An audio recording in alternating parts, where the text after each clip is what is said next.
awake? Amen. I will need your attention to today's message kasi napaka-wow ng palaman ng pag-uusapan natin today. Amen? A little recap lang po. Last week, sinimulan po natin ang Mark 4 about the four soils. You still remember that? Yes? Amen. And it was explained to us that different soils represents different hearts and how each one reacted to the word of God that was sown. Amen. But the main emphasis po was that the third soil, okay, it's thorny, it's stagnant, and it did not mature due to the worries, wealth and pleasures of life. Okay? We were even given a very strong reflection question towards the end of the sermon, and each of us responded differently. Amen? Amen. Ngayon po, isang linggo na po ang nakalipas. Kamusta na po mga puso niyo today? Still there?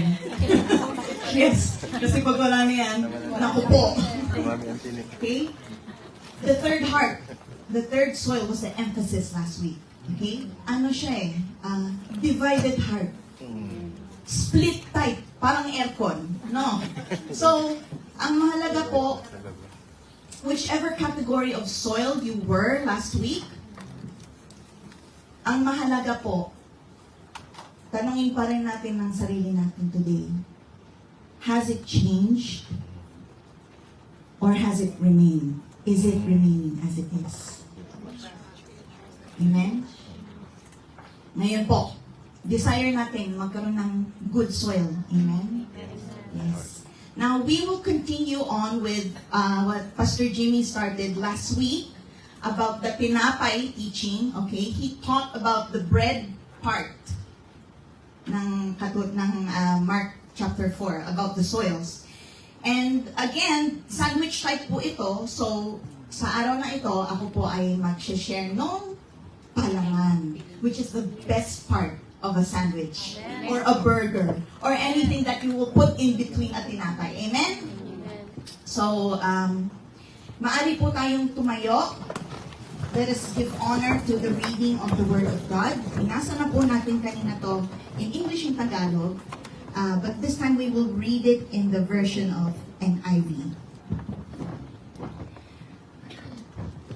Let us all read together po. When he was alone, the 12 and the others around him asked him about the parables. He told them, "The secret of the kingdom of God has been given to you, but to those outside, everything is said in parables, so that they may be ever seeing but never perceiving, and ever hearing but never understanding. Otherwise, they might learn forgiving." Amen. Hallelujah. Let us pray. Abba, Father in heaven, you are good, you are mighty, all-powerful, and righteous. Hinihingi po namin ang pagsama ng inyong presensya sa araw na ito. Ako po ay nagpapakumbaba. Inyong lingkod, hinihingi po ang inyong tulong to deliver this message with clarity. And may the transmission of your word today not be corrupted, not be stolen by the enemy. Lord Jesus, we need your great help with this. And Holy Spirit, I ask in your Son's name that may the hearts, not only the hearts of your people here, but also their spiritual understanding and their spiritual ears, all the spiritual senses be activated and be open to receiving your word. Hide me behind you, Lord, that my weakness may not be seen. but only display your power, your goodness, your greatness, and the life-giving word of the Father in heaven. All this we pray in the mighty name of your Son, Jesus Christ. Amen. Amen. We may be seated. I mean, you may be seated. I cannot sit. Okay. So, punta po tayo sa ating topic of the day. Why did Jesus speak in parables? Okay. Why did he speak in parables? Mamaya ipapaliwanag po natin yan. And the goal today is to find out the reason for this question. Let's have a look at our outlines po muna. We have 5 outlines. And here the first one, we will see the disciples' concerns. Pangalawa, ay ito na po. What is a parable? Purpose 1. Praise the Lord. Okay. So the third outline is what caused Jesus to speak in parables. Pang-apat, judgment and mercy. Da-da-da, judgment. Ang bigat pakinggan. The fifth outline and the last one is purpose number 2 of what is a parable. Amen. So in opening this topic, again, we were talking about the parable of the sower, and in detail yung 4 soils, which was discussed last week. Pero this is actually considered to be the very first parable that Jesus has ever told. Kung titingnan po natin yung accounts ni Matthew and si Luke, both these accounts also show the first parable that Jesus ever spoke was the parable of the sower. And it is also the most basic foundation pa to understanding the rest of the parables that he will teach. Because Jesus himself said na sa verse 13, sabi niya sa mga disciples niya, don't you understand this parable? Itong 4 soils, hindi niyo naiintindihan. Sabi niya, how then can you understand any parable? So, hindi lang isa yung isi-share niya, but this is the first of the rest to come. And there are more parables. And if we're not able to understand this first one, the basic one, mahihirapan po natin makuha yung iba pang mga talinhadang ipapahayag niya in the Bible. Amen? Though we've heard this preaching many times na, parang ito na naman. But no, it's the Word of God. Amen? When we study po kasi, most of the time we fail to take notice kung ano yung nakailipit minsan sa gitna ng buong context. And we just tend to just read through and we don't really pause and ponder kasi hindi ko naiintindihan. Direct, tuloy-tuloy na lang. Pero, ang sabi nga kasi, di ba nga, all scripture is God-breathed. Sabi pa nga sa 2 Peter na, the Bible itself is not written by man's will or does it have its own origin, pero it is men who spoke from God and carried on by the Holy Spirit. Amen. That's why there is life and there is power in the Word of God. It's not just some book na binabasa natin. Amen? Kaya, merong purpose and there is a necessity kung bakit these few short verses or this conversation or this question ng mga disciple was included. Isiningit ng Holy Spirit yung short conversation or this short scene in between the parables. So, in Matthew 13, mas detailed description siya na nag-approach yung mga disciples. And picture the scene where it says, di ba nagsimula, Jesus was teaching to the crowds, the multitude. And then it says there that he withdraws from the crowd to be alone with and some of his disciples. It's not just the 12. But it says there that some others with the 12 approached Jesus, and then nagtanong sila. Sa Matthew 13:10 po ito, yung sinabi ng mga disipulo, Lord, why do you speak in parables? Ngayon, titingnan po natin, dito papapasok yung outline number 1 natin, yung concern ng mga disciple. For one, they themselves lack the understanding.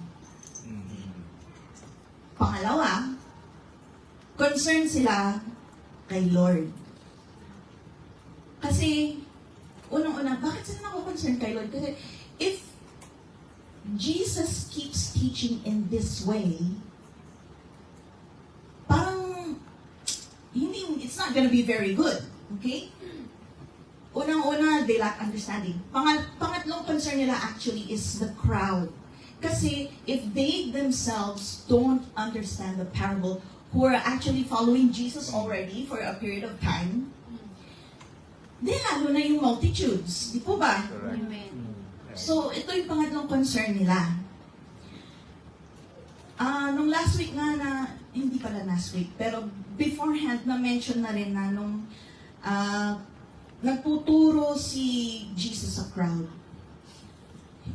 The last thing he said was, he who has ears, let them hear. And then he walks away, and then parang, yung mga tao nakaupo pa rin doon.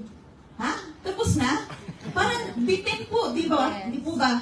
So, the crowd, in that sense, they may perceive it as incomplete, unclear, or some may be even confused. So, ito yung concern ng mga disciples. And for them to be around Jesus long enough, let's say maybe about a year or so na ito, nung pangyayari na ito, they've been around Jesus long enough to notice the sudden change of how he delivered his teaching.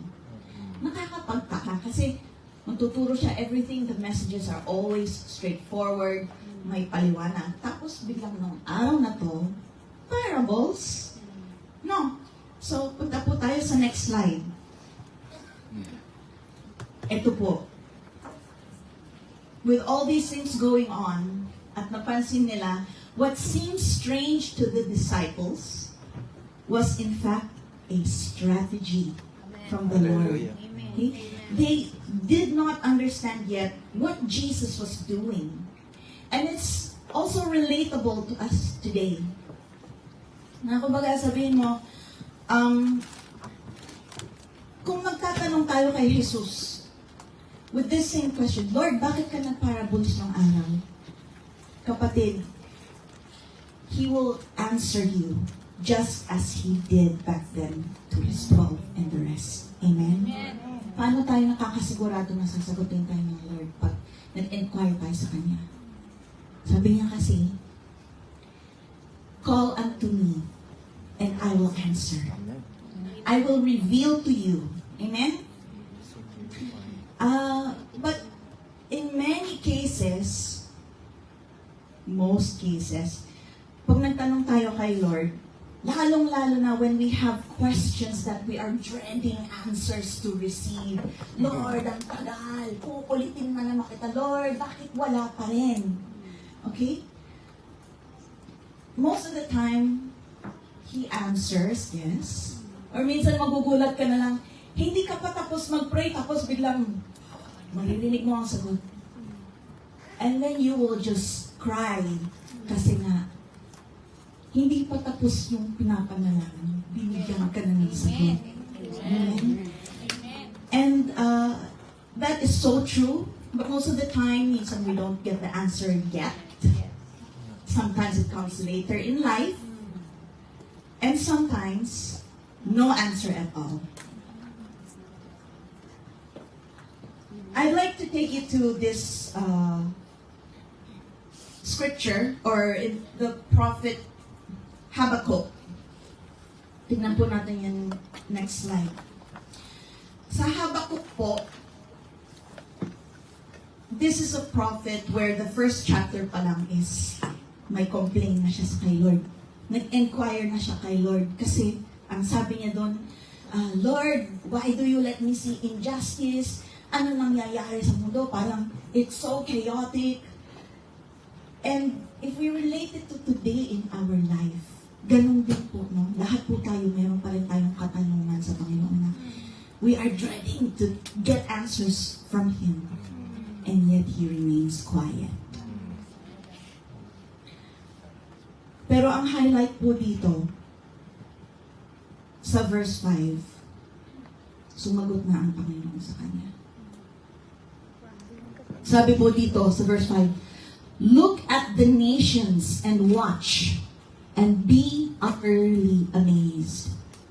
For I am doing something in your days that you would not believe, even if you were told. Amen. Ang set-up po kasi nito kay Habakkuk, nung kapanahunan niya, magulo, may chaos, may violence, and it seems like, Lord, asan ka na? Where are you in all this? He is observing the events that is happening in his time sa panahon na ito, sa oras na ito. Kaya ganun yung complaint niya. At ito ang sinagot sa kanya ng Panginoon. And it goes down later on sa verses na sinagot siya ng Panginoon. After this, sinabi ng Panginoon, I'm going to raise up the Babylonians. Sasakop sila ng mga bagay, mga tao, ng mga lands na hindi kanila, and all these things. Nakakapagtaka, no? Why would the Lord raise up the enemy against His own people, or sabihin natin, His children? At ano sabi ng Lord? Hindi ka makakapaniwala sa akin, isasagot sa iyo kahit sabihin ko sa iyo ngayon. And God was right. Kasi later on, sabi na naman ni Habakkuk, Lord, bakit? But you're holy and you're righteous. We're not going to die. You're not going to die. Anak mo kami, mahal mo kami. Parang gano'n yung pinapalabas ng response ni Habakkuk. So, talagang hindi siya makapaniwala doon sa sinabi ng Lord that your enemy will be raised up at sasakupin kayo. Hindi talaga siya makapaniwala. Tama po ba? But in all this, tingnan natin yung kahuli-hulihang response ng Panginoon sa kanya dahil nag-complain na naman siya eh. Sa next slide po, this is the other response ng Panginoon. The Lord answers again, for the revelation awaits an appointed time. It speaks of the end. It will not prove false. Though it linger, wait for it. It will certainly come and will not delay. So, ini-encourage ko po kayo mga kapatid. Kung kagaya po nyo ngayon, kalagayan yung problema nyo, hanggang ngayon hindi pa rin sumasagot ang Panginoon. And you will ask God the same thing. Lord, where are you in all this? Ask it from a personal perspective or worldwide scope. Dahil ang daming gera nangyayari. Hindi pa rin tapos yung mga Israelites, yung Ukraine. Tapos na nga ba? Kasi hindi pa nanonood ng news. So, I'm not updated to that. Pero, in regards to the Philippines, alam natin. And we are asking God, where are you in all this? Ayan na po ang sagot ng Panginoon sa atin. We would not believe even if we were told right now ang hinihingi natin mga kasagutan. But He assures us that He is at work. Amen. He has been working. And He will always keep working. It will not delay. Everything will fall into place. Ang Lord ang nakakaalam ng lahat. Amen? So, mga kapatid, minsan kasi din, nagmamarunong din tayo sa Panginoon, but if He doesn't answer us, it's okay. Dahil we don't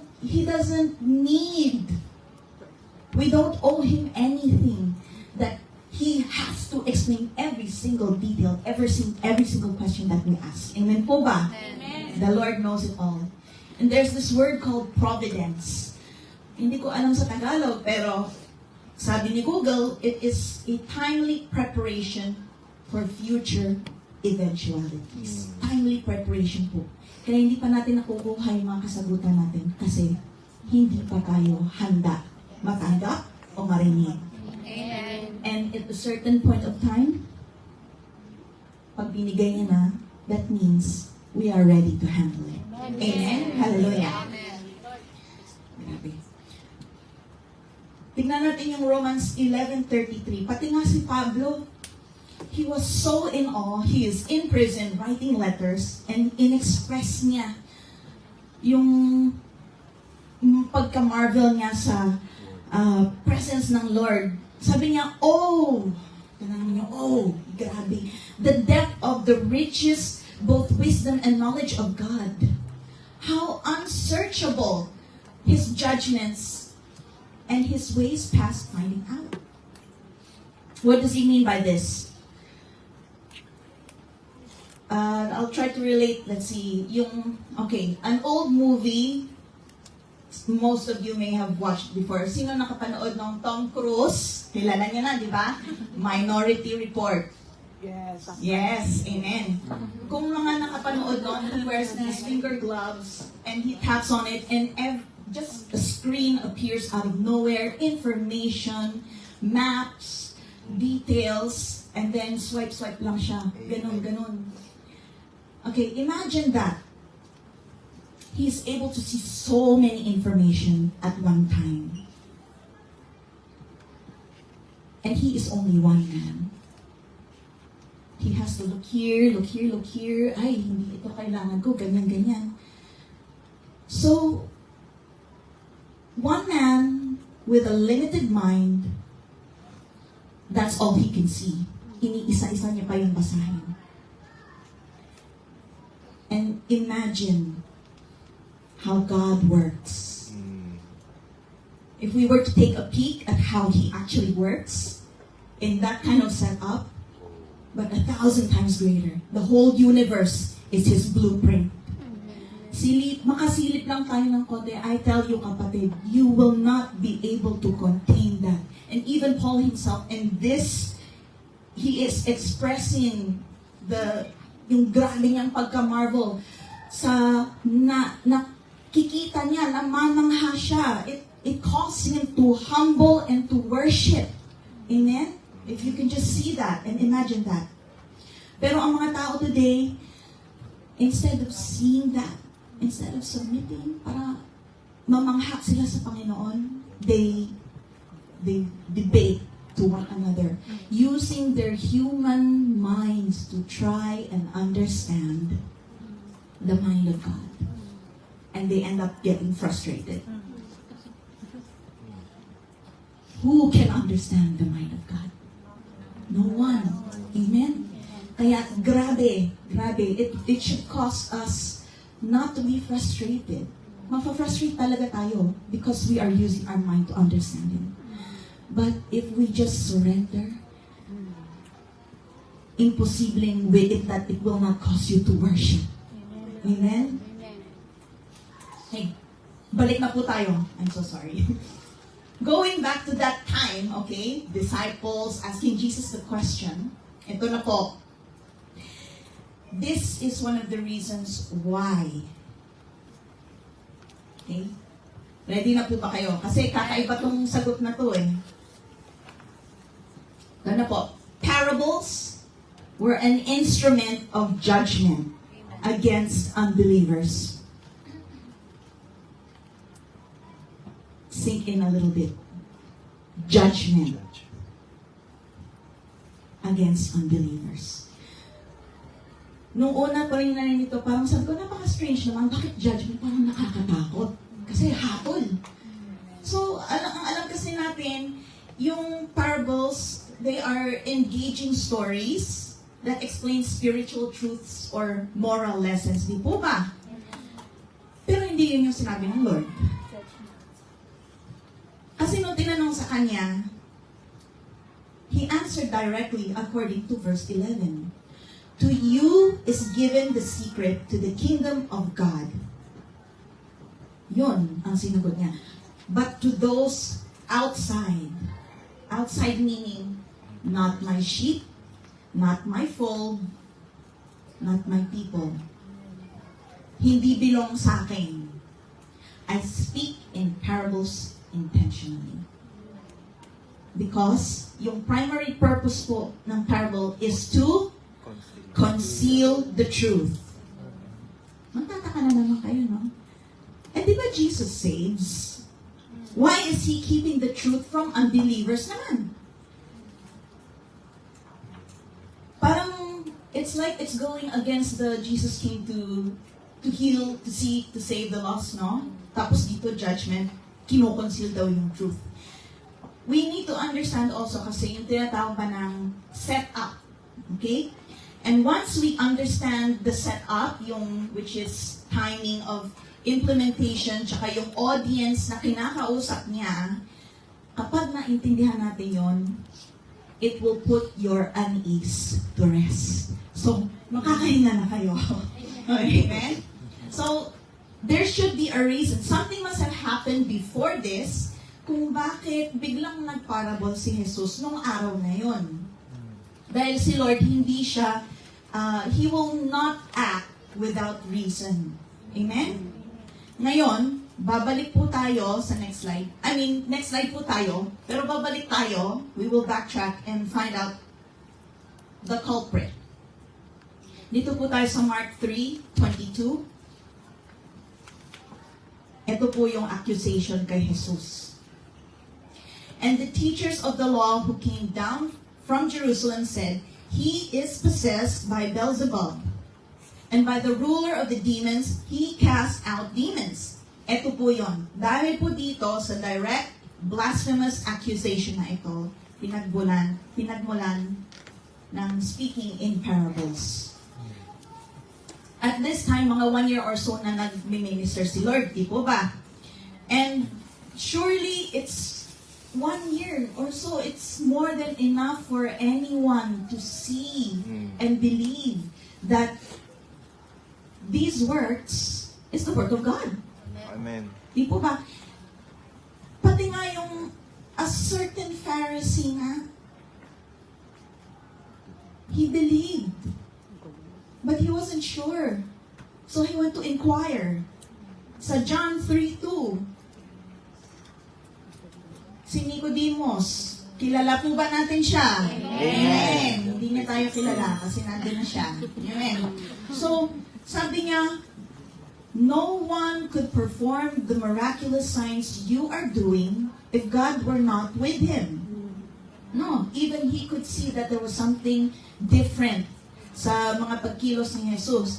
And all this was, yung time ni Nicodemus, it was during the earlier stages of Jesus' ministry pa lang yun. Such a short period of time. And comparing to these Pharisees, the teachers of the law, they accuse him working with the devil. Hindi nila pwedeng i-deny yun, yung mga ginawa ni Lord. Kasi ang daming eyewitnesses. Sinabi nga, 2 or more na makakita ng isang bagay, you are not delusional, you are not dreaming. Madaming makakatestify. So, hindi nila pwedeng i-deny yung ginawa ni Lord noon, na nagpagaling siya. Yung mga miracle works niya. Ang ginawa nila Pharisee, yung mga accusers, they shifted the source. This is very important. They shifted the source, working in the power of the Holy Spirit, diba si Jesus? So they shifted the source by saying He is working in the power of the devil. So by saying this, patunay lang at pinapakita nila, ina-announce nila the severity of the condition of their heart. So it's a heart problem. And they're announcing that how unbelieving they are and how rejectful they were towards all that He has done so far in the past year or so. Ito yung naging turning point kung bakit nagtalinghaga bigla si Lord dito sa Mark 4. He was not shy to warn them of the dangers and damnation that they were fiddling with. Hindi lang warning ang binigay niya, but also to inherit a teaching that was veiled, nakatago. And for Jesus to speak in parables, this is His response to the gross lack of faith ng mga tao. So makita natin, hindi lang pala heart problem, meron din faith problem. He's very gracious, He's full of mercy, pero kapag kailangan niyang kumilos, the Lord will act. Kung kailangan po natin ng reference, tignan po natin sa Matthew 13, verse 15, yung detailed version. Pero konti lang po babasahin ko dito. Sabi po dito, for the people's heart has become hardened. And Jesus quotes this from Prophet Isaiah. And he applies this to his immediate audience, his immediate lack of faith audience, and he connects it to the parable that he is speaking. Tapos ang crowd, instead na dapat mamangha sila, mahumble sila, patuloy pa rin po silang nagmatigas ng puso.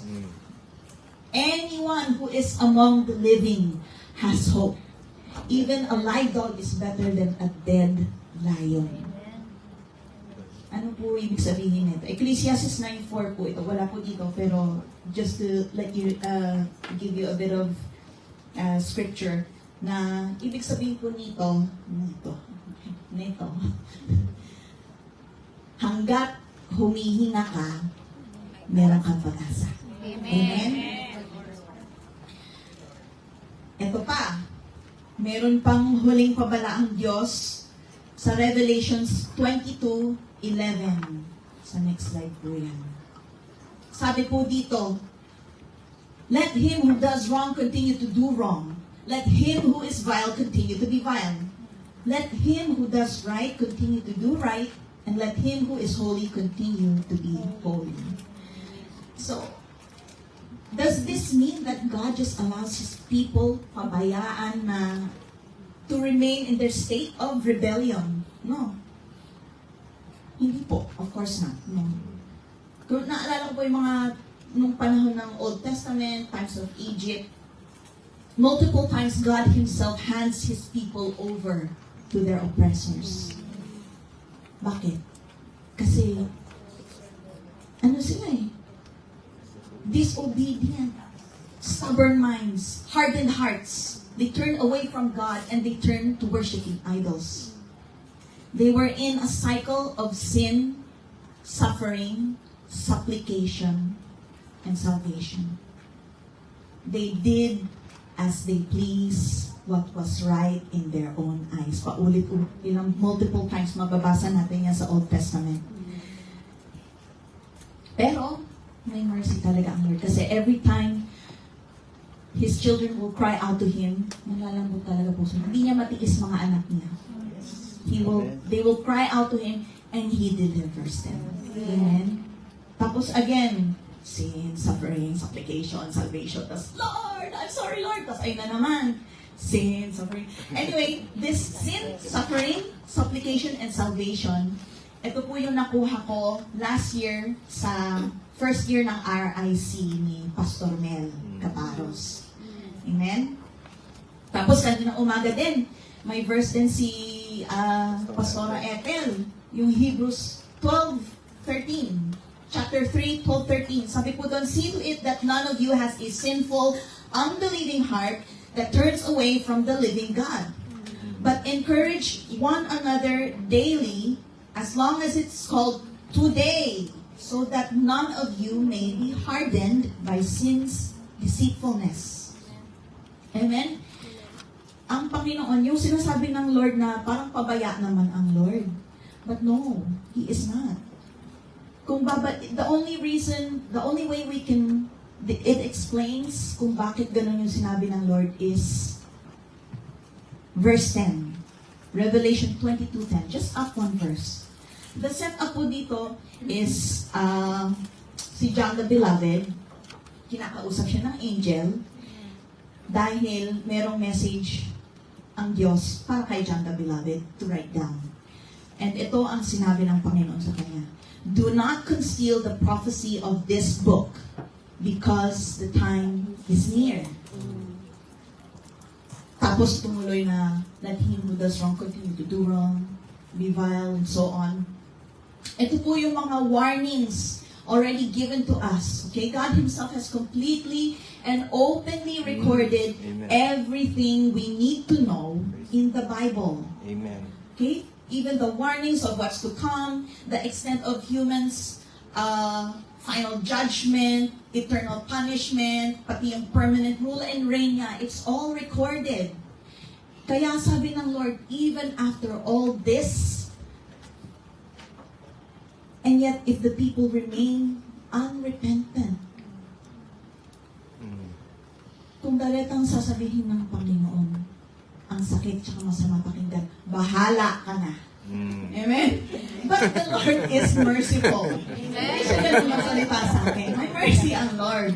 Amen. And God cannot warn us or emphasize anymore yung revelation, yung mga, gano'ng kagrabe mong yayari sa inyo. Kahit anong warning, He cannot. Kasi nandito na po lahat. Correct. Amen. Amen? Amen. And for us who have received His Word, we have great responsibility carrying His Word. Okay? God's Word is of great value. We have to treasure it. We have to put value into our spiritual health. Kasi yun yung eternal. Yes, let's be practical. Pero paghalagahan din natin yung spiritual values natin. Kasi yun yung makakapagdala sa atin to eternity. Amen? It's what will help us to grow here for there. Amen? Amen. The Lord Himself actually teaches us and He gives us discernment in terms of sharing evangelism. He gives us discernment when we should actually stop sharing to those we have been sharing to. Ito po yung reference sa Matthew 7, verse 6. Sabi po dito, do not give to dogs what is sacred. Do not throw your pearls to pigs. If you do, they may trample them underfoot and then turn and tear you to pieces. Yung animals na sinasabi po dito, it's not literal animals, pero yung people with behavior likened to these animals. Very wild. So, kapag nag-share po tayo to those who do not value it, babasurahin lang po nila yun. Tsaka tapat-tapakan. Amen? And, eto po, kaya dito, when your persistent pursuit is being persistently ignored, move on. Amen. Yun lang po yun. Yes. Ang Lord mismo nagturo nun sa atin. So even Jesus Himself knows when to stop being persistent at some point. And He knows when to dust off His feet. Amen? And move on to those who thirst for the truth. So, kagaya dito sa katuraan, yung palaman natin ngayon, these lack of faith people, these hardened heart Pharisees, this is who He refers to na mga hindi belong according to Mark 4 verse 12.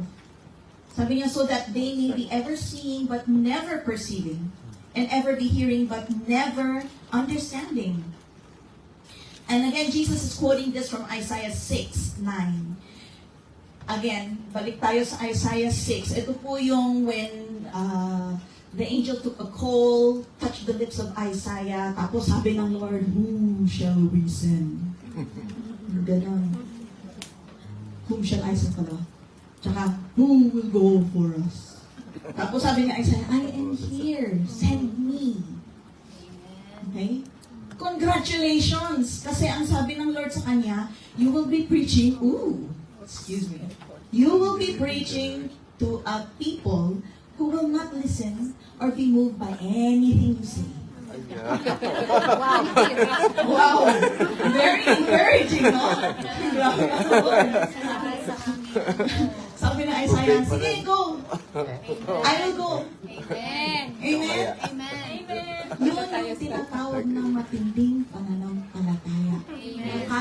alam niyang reject ka talaga, Mm. sige pa rin. Amen? Pero, why then did Jesus quote this? Na never perceiving, never hearing, ever be hearing, yung mga ganon. Bakit? Kasi in Isaiah's time, again, yung setup nun, the people were already persistently rejecting the warnings and woes of God nung time ni Isaiah. And Jesus relating to his present time, the audience of Jesus were the same as those na hinaharap ni Isaiah. Kaya ginamit ni Lord itong phrase na to. Kaya niya quinote yung Isaiah 6:9. And the audience of Jesus was the same as those of Isaiah. Ay, ito yun. Hardened hearts. Very simple. That's it. Therefore, he addressed them in a veiled manner. Ito na po, yung sinasabing veiled, kino-conceal, merong shroud.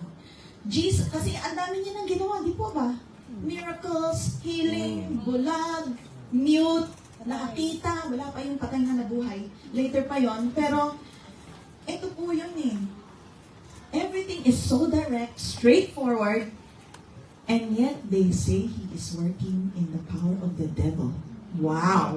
Talagang wow. Amen? Amen. Yet there is still a hint of mercy. Na, are you familiar with the phrase or the saying? Sabihin ko na lang, Luke 12:48, okay?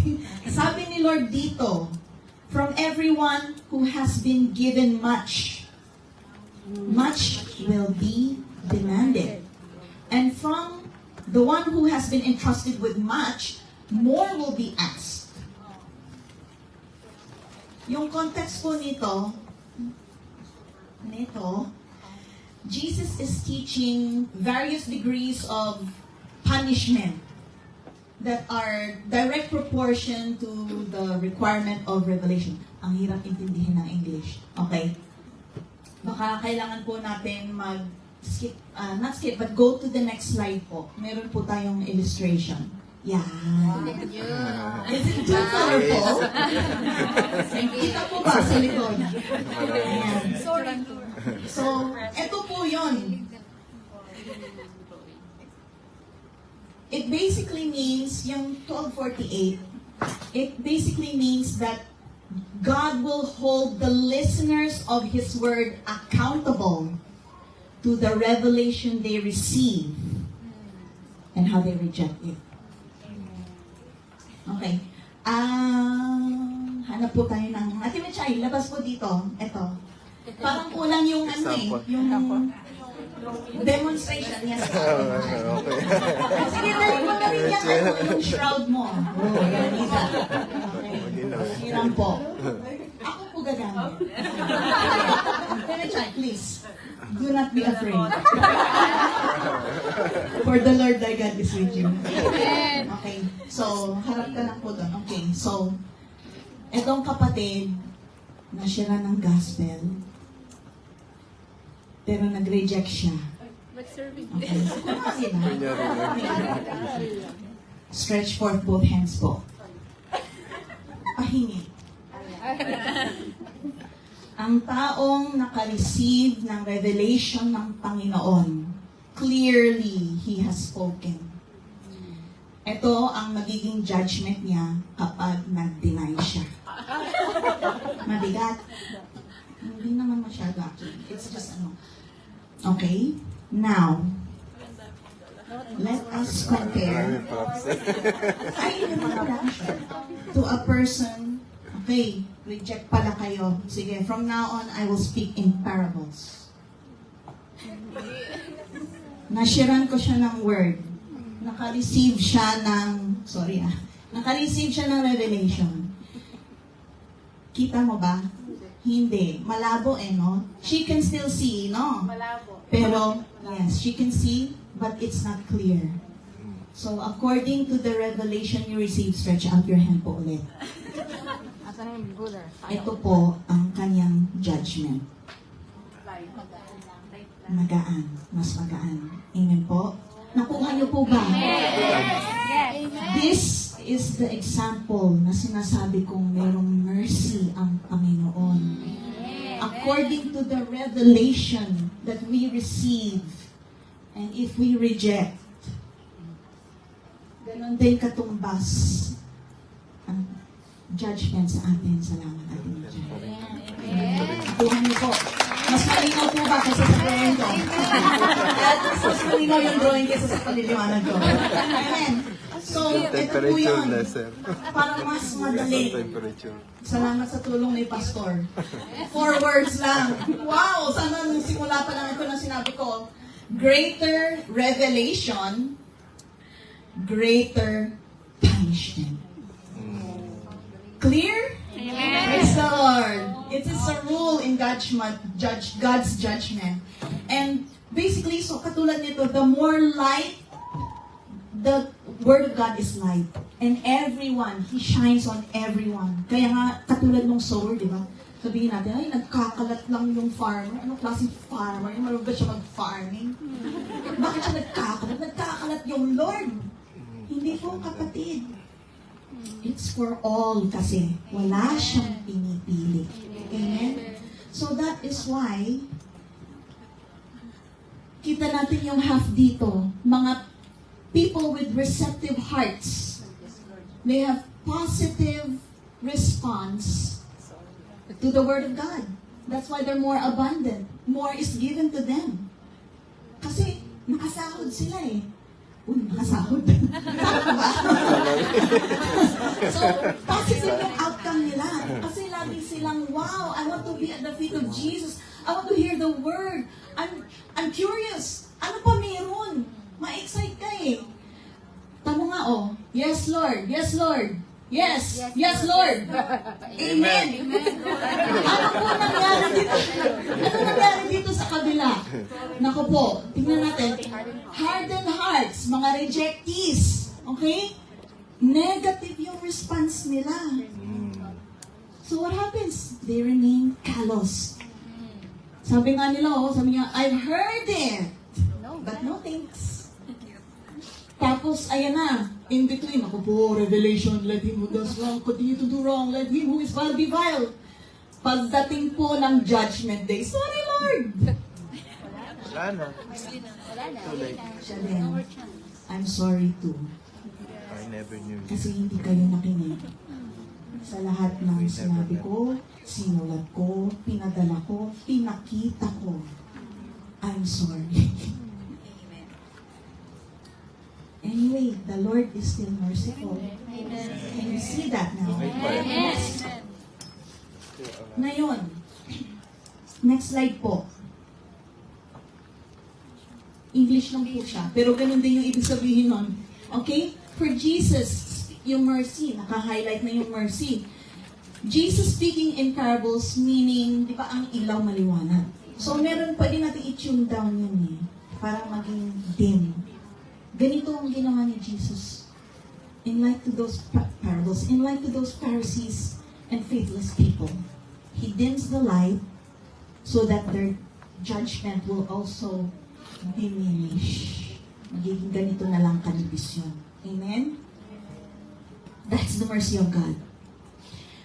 And wag po natin din sana isipin na, ay, yung Lord, may kaparusahan naman pala yung wicked, eh, no? He doesn't delight in doing or seeing the wicked punished. Bakit?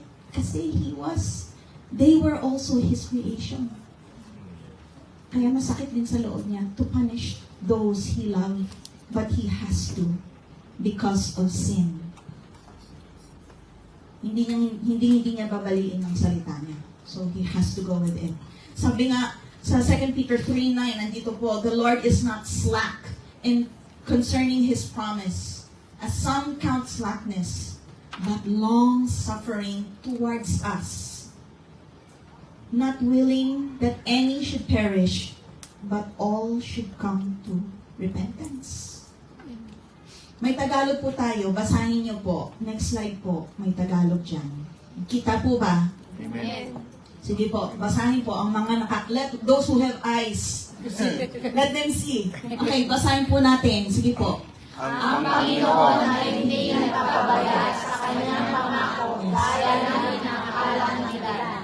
Sa halip, nagbibigay siya ng pagkakataon sa lahat, sapagkat hindi niya nais na may mapahamak, kundi ang lahat ay makapagsisi at malikod sa kasalanan niya. Amen. That's the word of God. That's why we are still here. He is not delaying. Sabi nga kanina din doon sa Habakuk, di ba? It will certainly come and it will not delay. And it doesn't stop there. Kasi sa verse 14 ng Mark, yung sa parables, Jesus still continues to explain what was not meant to be heard by certain people. And now, this one will lead us to the next slide po, ang pangalawang reason. Reason, or hindi po reason. Purpose number 2 po. A parable is an instrument of teaching to those who yearn for the truth. Sabi nga po, the sikreto siya, of the kingdom of God has been given to you, those who yearn. Okay? It is a tool to help us unpack and reveal the truth about the kingdom. And these people, yung mga taong yearning for the truth, they are characterized by their eagerness, their hunger, teachability, like the disciples. Lagi silang may tanong, no? Lord, bakit ganun? Bakit ganyan? Always asking questions, and Jesus honors that. Punta po tayo sa next slide. Ngayon, when He speaks in parables, it is an invitation. It's also an invitation. A parable can be many things din pala, no? So, it's an invitation that triggers holy curiosity or doorway that leads to greater revelation. And that, okay, imagine one item lang siya, but dual purpose. Hindi po 3M. Okay? It has dual purpose, tapos multifunction. No, kuha niyo yun. The same door that keeps those who care nothing for the truth, no interest of the truth, disregard the truth, is also the same door that leads to spiritual treasures. Nice. In terms of door, anong difference sa hindi makapasok at saka nakakapasok? Ang tanong doon, meron ba silang susi? And this still applies to us today. Humility po ang kasusian po dito.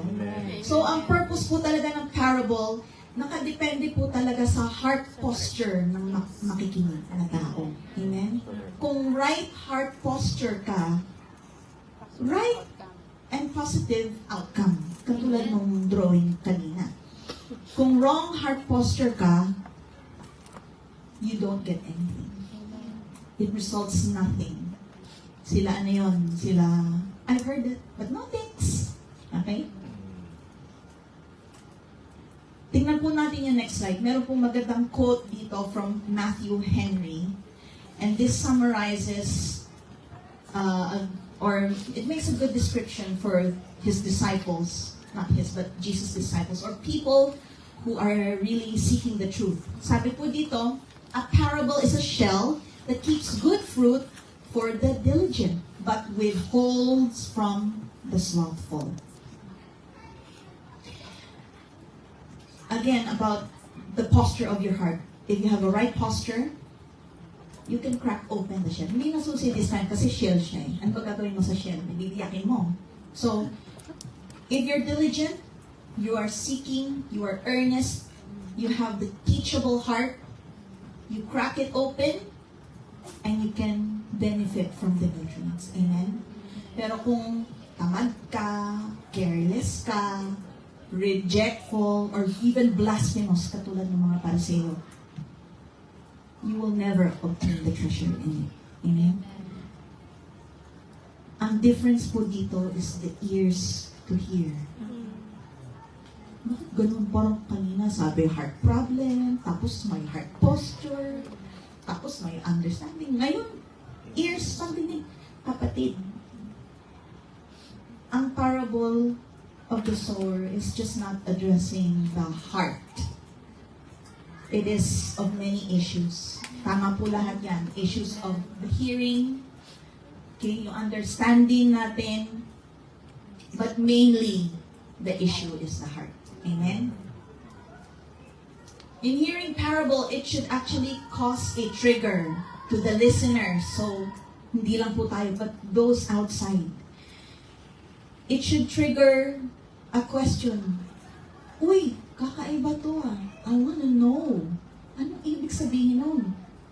Curiosity, holy curiosity arises. But, you should have that desire to understand. It will move your heart to want to know more. Okay? And for Jesus,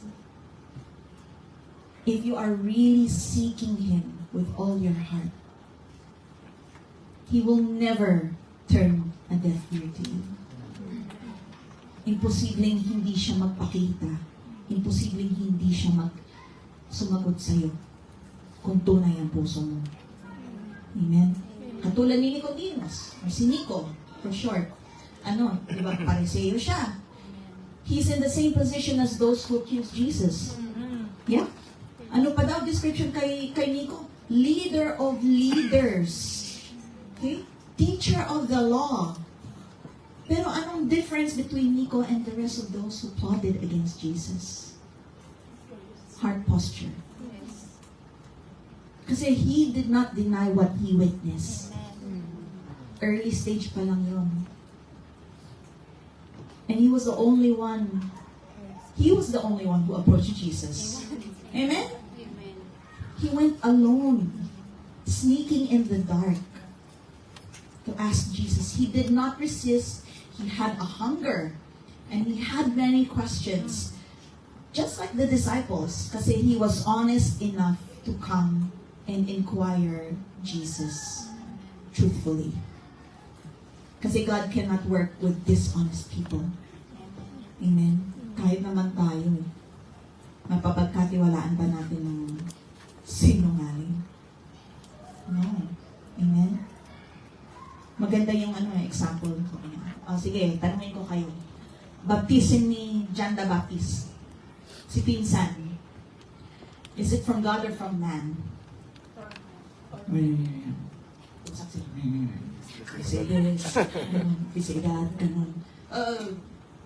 We don't know. Sagot ng Lord, neither will I tell you by which authority do I do these things. Dishonest sila eh. Pero alam nila yung totoo. Ayaw lang nila tanggapin. Nagsinungaling pa sila. Kasi ayaw nila, maiipit sila eh. So, God cannot work with dishonest people. And what is Jesus' response to this? Response to Nico. He did not reject him. Amen? Sinabi niya nga dito ngayon John 3:16. Kay Nico niya sinabi. Ano yung John 3:16? Na-blackout ako. For God so loved the world that He gave His only begotten Son, that whosoever believes in Him will not perish but have eternal life. He revealed that to a Pharisee. Pagkatapos ng chapter 3, kasi chapter 3 yung usapan ni Nico at ni Jesus eh. Tingnan natin yung chapter 4. Si Samaritan woman. Christ met her. A person na Jews are not supposed to be associate with. Inabangan ng Lord dun sa way. Inabangan niya. It's not coincidence. Talagang inabangan niya. Anong makikita natin dito? Jesus was willing to meet them or to meet us even in their place or our place or position. Kahit hindi praiseworthy, kahit hindi honorable. There have been testimonies or mga artists nag-testify sila seeing how they came to Christ. Merong drug addict, merong may bote sa kamay, and then they will call unto God dahil parang mamamatay na talaga sa if you are really God, mag-uusap ka sa akin. And at that moment, mabuborn again sila. Ano yung kalagayan nila?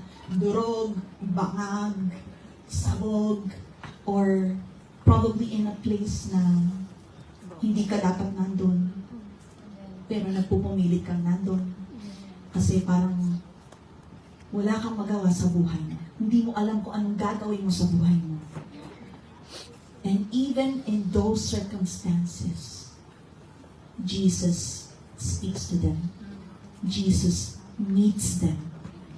Just like with Nico, and just like with Samaritan woman. He engaged in conversation with them. No condemnation whatsoever. Amen. Ito na naman tanong. Anong in common? What did Nico or Nicodemus and the Samaritan woman have in common? Next slide. Tingnan po natin ang sagot. Basahin niyo po. Humility, honesty, and knowledge. This is the right heart posture. Amen. At dahil dito, Jesus revealed Himself to them. Amen. To conclude po, nasagot na po natin yung tanong from the beginning. Why did Jesus speak in parable? Ito na po yung kasagutan. He spoke in parables as a judgment towards unbelievers, to conceal the truth, but also as a teaching to reveal the truth for those who earnestly seek it. Punta po tayo sa reflection. Ngayon kung naintindihan niyo po yung purpose, iba yung alam na natin, pero naintindihan po ba natin ngayon yung purpose ng parable? You should be able to identify your heart's condition by now.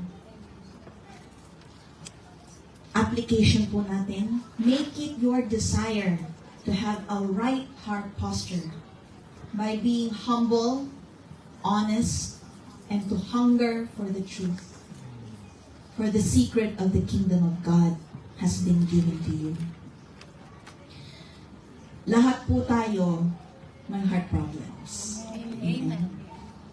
Kagaya nung soils na tinuturo sa atin, we are rocky, maybe wayside tayo, or maybe number three, thorny soil.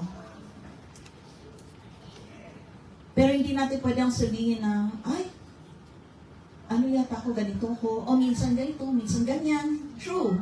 We could be any of those one soils. Best not to be the first one. Okay?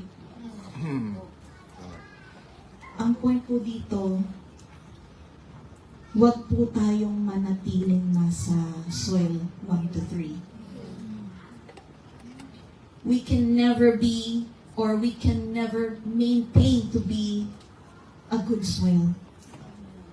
But whichever we are from 1 to 3, let's not remain in that. And let's not use that as an excuse na, ay, hindi ko magawa, ay, hindi ko kaya, ay, di bale na. Hindi na ako ng church.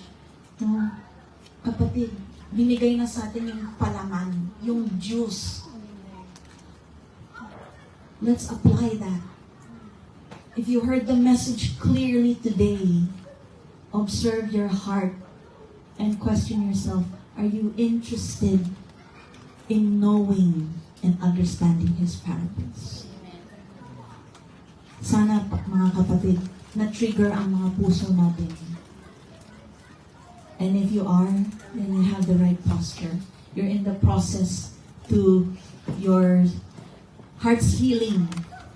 You're in the process to go into soil number 4, the good soil. And if we are there na, if we get there, yun po ang subukan natin i-maintain.